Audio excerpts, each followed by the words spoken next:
Esse é o Ancapson e nós vamos falar agora sobre uma operação que passou meio desapercebida. Essa operação aconteceu no dia 18 de agosto, então há uns 12, 13 dias atrás, né?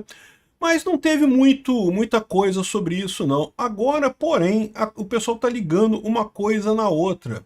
Sabe o que era essa operação? É para investigar o uso do PCC dentro do Ministério da Justiça. O PCC, sim, o primeiro comando da capital, aquele grupo que o Lula disse que combate, que o Lewandowski falou que vai combater e não sei o que lá, eles tinham acesso aos sistemas, ao sistema Cortex, que é um super sistema do Ministério da Justiça para coordenar todas as informações de todo mundo, e usaram isso, inclusive, para tentar localizar o Moro e um outro procurador na Lava Jato e coisa e tal. Justamente usaram o sistema do Ministério da Justiça, supostamente, eles dizem a investigação que eles compraram o acesso na Dark Web, né? Não foi ninguém que deu o acesso para eles, não. Então eles compraram na Dark Web o acesso ao sistema do Ministério da Justiça que permite você rastrear qualquer pessoa. É o que eu falo para vocês, esse caso aqui mostra duas coisas. Primeiro que o governo Lula querer se separar do PCC é uma brincadeira, né? O governo Lula é praticamente a mesma coisa que o PCC. E segundo, que como que estruturas hierárquicas estão fadadas ao fracasso com a informação descentralizada e distribuída, né? Você unificar informações, que é justamente a ideia da tal da PEC da segurança pública, né? Unificar tudo. Não vamos cuidar todas as informações no Ministério da Justiça, o governo federal controla tudo agora. Olha só a lambança que faz o Ministério da Justiça já antes de controlar tudo. Imagina quando controlar tudo. A ineficiência de controle centralizado é muito grande. Essa notícia foi sugerida por Peter para Presidente 2026, Boné do Tenista e várias outras pessoas. Obrigado aí ao pessoal que sugeriu notícias lá no nosso site, no visãolibertaria.com. E obrigado a você que está assistindo o nosso vídeo. Se você gosta do nosso conteúdo, por favor, deixe o seu like, se inscreva aqui no canal, né? Bom, o primeiro veículo que veio com essa notícia foi o Bastidor, tá? O Bastidor falou aqui sobre, no dia 18 de agosto agora, sobre essa operação, Operação e-Fraude, um negócio assim, a operação da PF chamada e-Fraude. O grupo vendia dados num site de acesso público que oferecia acesso para consultas de nomes, CPF, CNHs, placas de veículos e outros módulos de informação por assinatura. A diária custava R$20, a semanal R$30 e a mensal R$45. Então era uma plataforma chamada eFind, que era o Cortex do Ministério da Justiça, né? Então vamos entender essa história. Esse projeto do Cortex já existe há algum tempo, tá? Até antes, acho que começou na época da Dilma. E esse Cortex é montado da seguinte maneira: você tem que ter, no Brasil você tem algumas bases de dados que são estaduais, por exemplo, a base de dados de RG, o RG é do seu estado, né? não é federal. Não só isso, placa de carro também estadual, né? E processo na justiça, muitas vezes, dependendo do processo, também está só naquele estado e coisa e tal. Então, qual que é a ideia desse sistema? A ideia não é ruim, tá? É você oferecer um ponto único para que um policial, por exemplo, saiba se uma pessoa tem um mandado de prisão. Até pouco tempo atrás não tinha isso no Brasil, cara. Às vezes você tinha um mandado de prisão para você na Bahia, você estava no Rio de Janeiro, a polícia te parava numa blitz, pegava seus documentos, olhava tudo ali, mas eles não tinham como saber que tinha um mandado de prisão para você, só que estava na Bahia, entendeu? Então, assim, até faz sentido haver um sistema unificado desse tipo de coisa para você saber essas informações, saber se a pessoa é procurada, enfim, se tem alguma coisa assim, né? Só que o que acontece nesse caso, né? Entra aí a ineficiência estatal.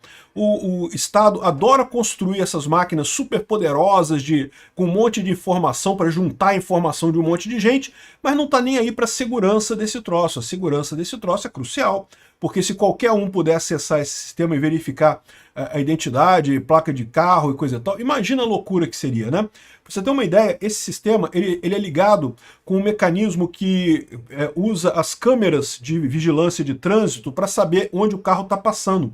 Então, por exemplo, se você entra uma placa de carro, ele pode te dizer onde que essa placa de carro passou por alguma câmera nas últimas horas, né? Então, ou seja, você fica sabendo onde é que a pessoa está, basicamente, né? Pelo menos numa região em que a pessoa está. Mais uma vez, se fosse para perseguir um bandido, se fosse para procurar uma pessoa que realmente cometeu um crime, coisa e tal, não, beleza, faz todo o sentido do mundo. Mas imagina isso na mão do PCC, né? E foi exatamente o que eles fizeram. Eles usaram essa ferramenta para perseguir o Moro. Aqui, ó, conversas eram mantidas no aplicativo de mensagens chamado Nicegram. Certamente pegaram o Telegram é código aberto, fizeram um aplicativo diferente e mostram que os controladores do iFind sabiam que integrantes do PCC, a maior facção criminosa do país, usavam o módulo radar da plataforma para monitorar o Moro. Essa funcionalidade é alimentada por dados do sistema de radares da Polícia Rodoviária Federal e permite monitorar em tempo real o deslocamento de veículos. A tecnologia está integrada ao Cortex, sistema de vigilância do Ministério da Justiça, de onde eram roubados os dados usados no site integral. Na verdade, nem eram roubados os dados, tá? O pessoal desse site aqui tinha credenciais de entrada lá, comprou ou então obteve na Dark Web, não sei como, obteve informação sobre como, né, o login e senha de alguém para acessar o site e usava isso para pregar essas informações. Vocês sabem, né? Eu trabalhei muitos anos com segurança da informação, então eu já aponto um problema claro aqui. Se esse negócio já existe há meses e não tinha sido identificado ainda, isso significa que existe zero controle sobre rastreabilidade no sistema, porque deveria automaticamente alertar. Olha só, o funcionário tal assim, ele está acessando muitas informações aqui, porque na verdade não era uma pessoa, era um sistema fazendo interface ali, né? Isso certamente apareceria em qualquer relatório de atividade, de monitoramento, de rastreabilidade de sistemas, né? Então, certamente o Ministério da Justiça não faz isso aqui, o que é um absurdo, contra todas as práticas de segurança. Esse tipo de sistema, existe um risco enorme do chamado abuso de poder, né? Quando o usuário usa o sistema para coisas que ele não tem o direito de usar. Ele tem o direito de usar pelo sistema. Deixa eu explicar. Imagina um policial que pode procurar alguém porque suspeita que a pessoa está roubando, cometeu um roubo. Beleza, o cara tem o direito de entrar lá, o nome da placa da pessoa que ele acha que roubou e não sei o que lá, para saber onde é que o carro está passando. Isso é o direito dele. Só que aí ele está desconfiado que a mulher dele está indo num motel com o vizinho. Aí, pô, ele tem acesso ao sistema, ele vai lá, bota a placa do carro da mulher dele para ver se a mulher dele passou no radar perto do vizinho ali, né? Isso é abuso de poder, ele não pode. O sistema é usado para perseguir criminosos, não é para o cara fazer fofoca da mulher dele, não é para o cara ficar vigiando a mulher dele. Isso é um absurdo, né? Mas como é que você faz nesse caso? Porque você não pode proibir o cara de usar o sistema, ele precisa usar o sistema para a função dele. Então você resolve isso com rastreabilidade, você registra cada pedido que ele fez no sistema e você faz uma checagem depois para ver se ele fez pedidos apenas de coisas que realmente tinham ali uma lógica por trás da coisa, né? É assim que se faz. Os bancos fazem isso num monte de situação. Banco também tem esse problema, tá? Porque, assim, é lógico. Por exemplo, o gerente, ele pode fornecer um empréstimo para alguém. É o papel dele, ele vai avaliar o seu risco ali. Se ele achar que você está adequado, ele vai lá e autoriza um empréstimo para você. Agora, se chegar o tio do irmão do gerente lá, e o tio do gerente é todo quebrado, todo ferrado, mas o gerente vai lá e autoriza do mesmo jeito o empréstimo para ele. É abuso de poder do mesmo jeito. O gerente tem direito de acessar aquela função no sistema, mas não pode fazer aquilo de forma aleatória, tem que fazer dentro de um processo, dentro de um mecanismo, né? Então dá para ver que não tem nada disso no Cortex, né? No Cortex é lixo, o pessoal vai lá, faz pesquisa à vontade, no que quiser. Aí, assim, o Cortex é isso aqui, ó, tem aqui, ó, Guardião do Brasil, Plataforma Cortex, Ministério da Justiça e Segurança Pública, Secretaria de Operações Integradas, né? Então tá aqui o sistema, não tem acesso, evidentemente, né, teria que ter acesso especial para entrar nele aqui, eu só chego aqui na página de notícias sobre ele, mas o pessoal desse grupo que fez o iFraud já estava fazendo, a Polícia Federal fez um ataque nisso daqui, aí agora o Lewandowski falou que vai fechar o sistema e vai fazer uma avaliação de segurança do sistema para evitar esse tipo de ataque, não sei o que lá e coisa e tal. Agora que já, né, pegaram as informações todas lá, é o problema justamente do que eu falo da LGPD, né? A LGPD supostamente é para evitar roubarem os seus dados, mas ela penaliza só entidades privadas. Órgão público, eu não vi ninguém perdeu o cargo ainda hoje, ninguém foi exonerado por ter feito lambança nesses processos internos lá. Então, ou seja, acaba que não pune o principal vazador de dados aqui no Brasil, que é o governo, que são as várias entidades do governo, né? Se a LGPD, beleza, dá multa para as empresas lá que vazam dados, muito justo. Agora, se o funcionário, se acontecer na administração pública, pelo menos um funcionário tem que ser responsável e tem que ser exonerado e perder o cargo dele e pronto, e responder por isso criminalmente. Se tivesse isso, seria até justo, mas não tem. A LGPD, pode fazer um procedimento administrativo para investigar, ou seja, dá em nada nunca, né? Aqui, ó, tem também a Gazeta do Povo, falou sobre isso também. PF expõe invasão da inteligência artificial espiando o governo federal. Então o governo federal montou essa Cortex, né? Que, olha só, não é bem espiã, tá? Assim, é porque, em tese, esses dados já estão em outros sistemas do governo. O que ela faz, na verdade, é unir essas informações todas num sistema só. Mas isso faz uma diferença danada. Você consegue fazer um rastreamento da vida do cara completo ali. É realmente uma ferramenta muito poderosa. E, de novo, se for usada para perseguir bandidos, problema nenhum, tem que perseguir mesmo, não tem nada errado. Outros países têm ferramentas similares também. O problema é que, do jeito que foi feita essa ferramenta, ela virou uma ferramenta aberta, que qualquer um faz pesquisa de qualquer coisa, e aí você gera esse tipo de problema, porque no final das contas, primeiro, permite que policiais mal intencionados ou pessoas dentro do Ministério da Justiça mal intencionados façam pesquisas indevidas nisso daqui, e segundo, que se venderem esse acesso, né, vender esse acesso, o pessoal do PCC estava usando para perseguir esse negócio, né? Uma coisa realmente absurda isso daí. Ou seja, se o PCC quiser te pegar, meu amigo, aqui, ó, operação em fraude, isso aconteceu agora, 18 de agosto, agora há pouco, né? Investigações da PF é indício que o Cortex foi utilizado por criminosos ligados ao PCC via o iFind para monitorar e colher informações sobre o senador o Sérgio Moro, o promotor Lincoln Gakia, não sei se é Gakia que se pronuncia, imagino que seja, do Ministério Público de São Paulo, considerado inimigo número um da facção, né? Aliás, lembra que essa operação do PCC, que foi lá em São Paulo, né, que foi essa operação grande, começou no Ministério Público de São Paulo, tá? Começou em São Paulo. O governo federal pegou carona nela para botar a Faria Lima, para dizer que tinha que censurar as fintechs, tinha que botar mais requisito nas fintechs, monitoração nas fintechs e coisa e tal. Enfim, a operação foi deflagrada pela PF no começo do ano passado, mas os detalhes sobre o uso do Cortex pelo grupo criminoso vieram à tona apenas nos últimos dias. Então isso é uma coisa importante, tá? Essa operação não é de agora não, foi feita ano passado, mas as informações que o PCC usava essa coisa só foi agora que saiu, né?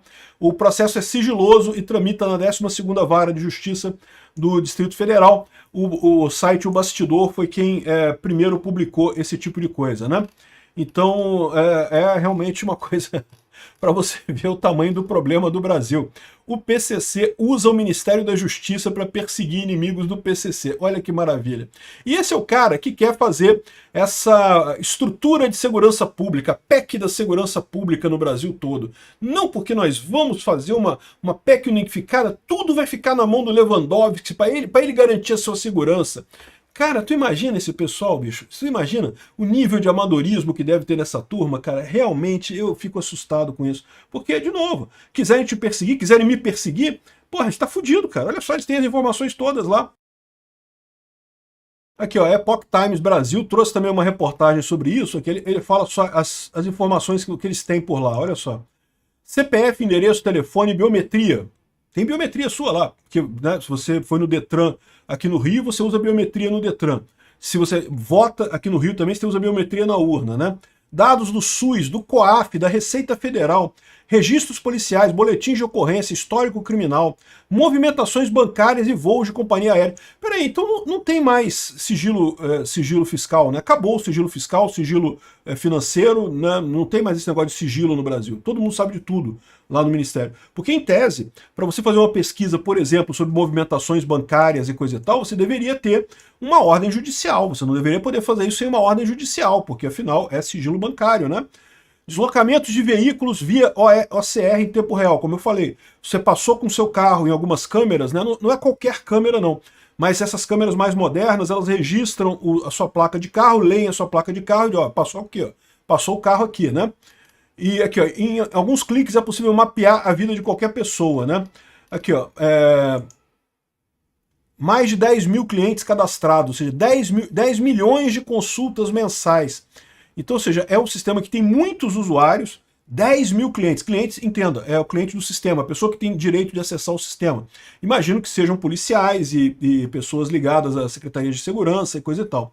10 milhões de consultas mensais. Só que aí, ou seja, aqui já é o iFind, já é o sistema do crime, que você podia pagar para usar isso daqui, pegar as informações todas, né? Pô, realmente, cara, que coisa absurda. Aqui, ó, tem mais aqui. Ó. Plataformas clandestinas como iFind, Painel Analytics, vendiam pacotes de acesso, preços variavam no Telegram e WhatsApp, assinaturas liberavam dados sigilosos de cidadãos, autoridades e empresas. Em alguns casos, o próprio espelhamento do Cortex era vendido como serviço premium. Espelhamento do Cortex é você pegar toda a base de dados do Cortex, né, e vender para a pessoa. Cara, bicho... Eu vou falar uma coisa, cara, que coisa impressionante isso, bicho. Não tem jeito, cara. E aí que tá, é o que eu falo para vocês. Se for descentralizado, o risco é menor. Porque é verdade, você pode ter uma falha num determinado sistema, num determinado legal, num determinado lugar, mas você não vai ter uma exposição completa da pessoa como você tem. No que você centraliza tudo, o risco aumenta muito em termos de segurança da informação, né? E aí o pessoal, com esse nível amador de segurança da informação que aparentemente eles têm, ou então comprometimento de gente lá dentro, não dá para descartar, pessoas lá dentro estarem abertamente, né, fornecendo essas credenciais. Se tem 10 mil pessoas acessando, pô, é bem possível que alguém resolveu vender essa coisa, né?